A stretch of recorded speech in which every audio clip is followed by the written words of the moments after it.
All right, let's go ahead and find out what it's like to launch the new plug-in hybrid. Oh my Lord! Hello, my name is Jeff, and this is the new Mercedes AMG C63 S, which starts at $86,000 and features a new, highly controversial plug-in hybrid powertrain, leaving many asking the question, is it actually better? Well, better is subjective because it depends on what you're looking for from your AMG performance sedan. If you want the fastest C-Class ever, well, that's easy. Then this is the car for you. Or, and here's the controversy, do you still want it without a V8? The new powertrain is a turbocharged 2-liter 4-cylinder hybrid system, which produces a staggering 671 horsepower and 752 pound-feet of torque, paired with an AMG Speed Shift 9-speed multi-clutch automatic transmission, sending power to all 4 wheels, the result of which moves this sedan from 0 to 60 in 3.3 seconds, according to Mercedes, even faster per independent testers. Your top speed is limited to 155 miles per hour standard, but if you option the performance package, which this car has, the limiter is raised to 174 miles per hour. The new powertrain even uses fancy Formula One derived electrical exhaust gas Garrett turbocharger, along with an electric motor on the rear axle and their ultra lightweight high performance battery, which at 6.1 kilowatt hours only offers 6 to 7 miles of electric only range, which kind of defeats the purpose of the plug-in hybrid part. This, in combination with the heavy-duty adaptive independent suspension and interior luxury, makes this the heaviest C-Class ever at 4,800 pounds. That's around 800 pounds heavier than the last gen V8. But the power increase in all-wheel drive still makes this new one faster.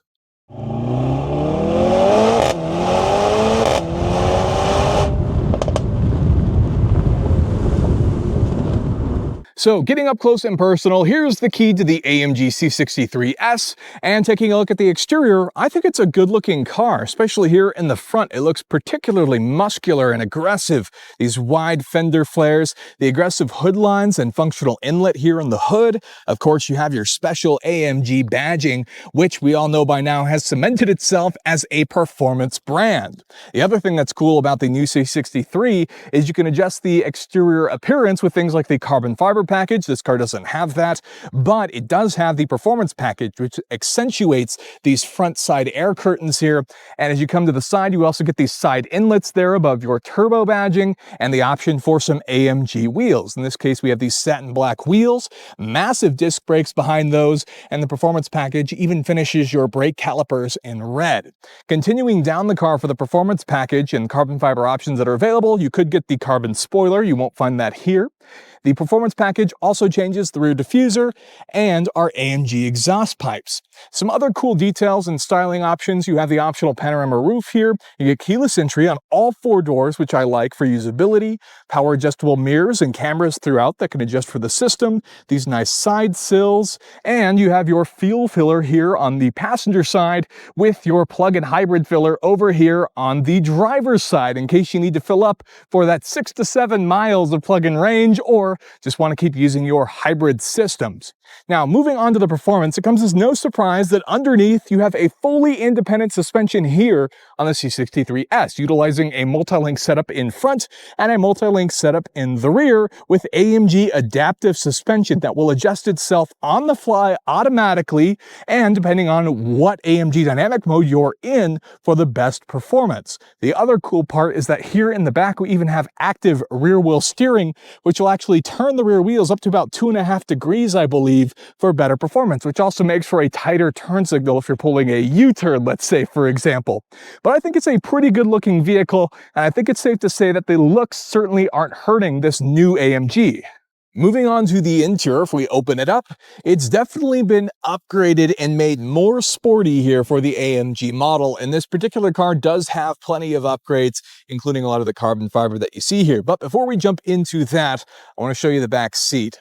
Now, this car seats a total of 5, and that's 3 here in the back. Note that you do have these vents, but more importantly, you can even fit adults back here. I'm 6 foot even for reference, and while my hair does touch the top of the back seat, I can fit back here for, I'd say, fairly comfortably for a long period of time, so that's pretty important to note. But let's jump back into the front. If we climb out of here, And now we can get in here. We have the illuminated AMG door sills, these wonderful power adjustable bucket seats, AMG badging perforated with the Falterbach and the headrest. We do have the optional ventilation, the memory options, heating, and of course, our power adjustable Burmeister sound system. And if we climb into the car now, we can take a look at some of the other options, including this big spread of carbon fiber that goes across the car.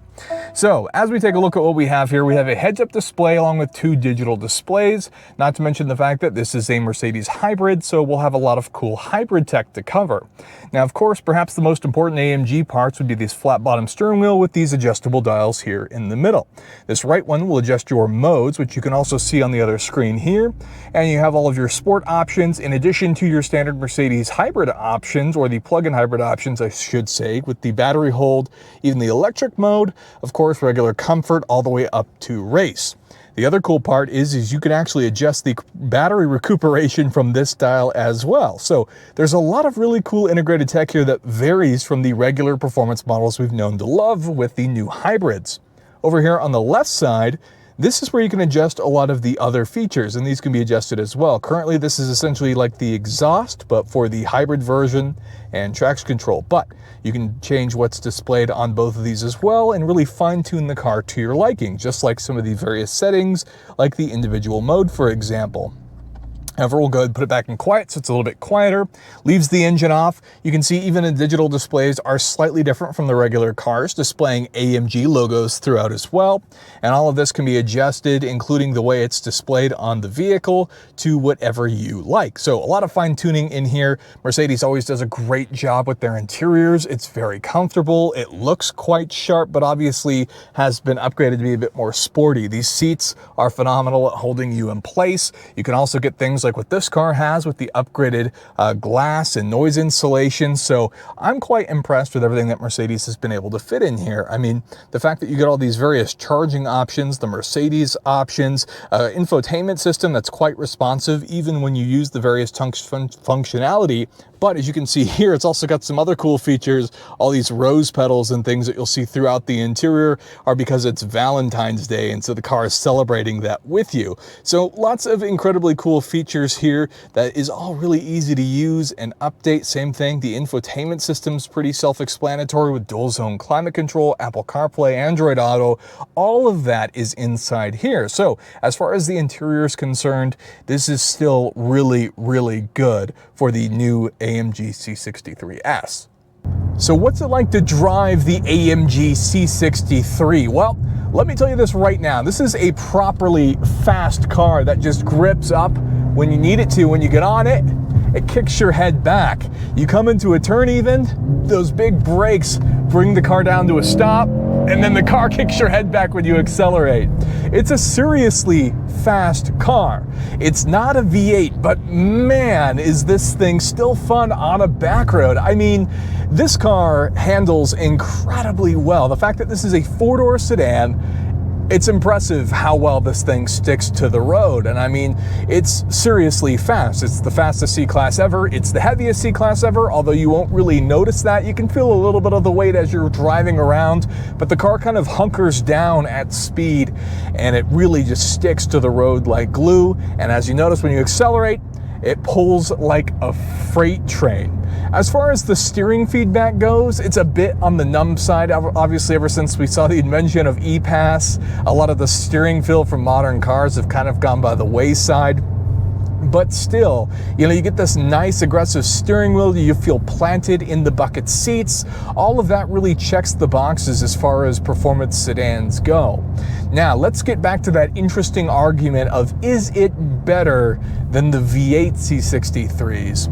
And if what you're looking for is the fastest C-Class ever, then yes, this is exactly that. And you can have fun with this on a back road in the twisties like what I'm doing now. But it doesn't sound like a V8. I don't think the 4-cylinder sounds bad, but it's still not a V8. It doesn't have that sort of rock you to bed, you know, at idle where you just get that good feedback from the V8. It definitely doesn't sound as good, even though it doesn't sound bad. It's still very quick, but sometimes all of the extra hybrid stuff feels like the car is doing a lot of stuff in the background, both good and bad. Some of the good being the adaptive suspension and making this car pull super fast, and obviously, you know, adjust itself automatically for performance is good, but sometimes you can kind of feel like you're, I guess, expecting the car to do certain things differently, and maybe it doesn't kick up and get loud the way you'd like and pump some of the noise into the cabin. And so it depends on what you're looking for is the real answer to that. If you want the best or fastest C-Class ever, here's your car. If you want the V8 and you want something that might be slower but might feel like it has a little bit more character, then maybe you should go with the old one. There's nothing wrong with this new one, I think. I think it's just not what a lot of people were expecting. And that's where I think some of the divide comes from as the most controversial C-Class ever. But with that, that's the end of the video. I do want to know what you think about the brand new C-Class. Leave a comment and let me know down below. If you could leave me a thumbs up if you enjoyed the video, I'd really appreciate it. Consider getting subscribed for more content like this in the future. And of course, thank you so much for watching, and I'll see you in the next one.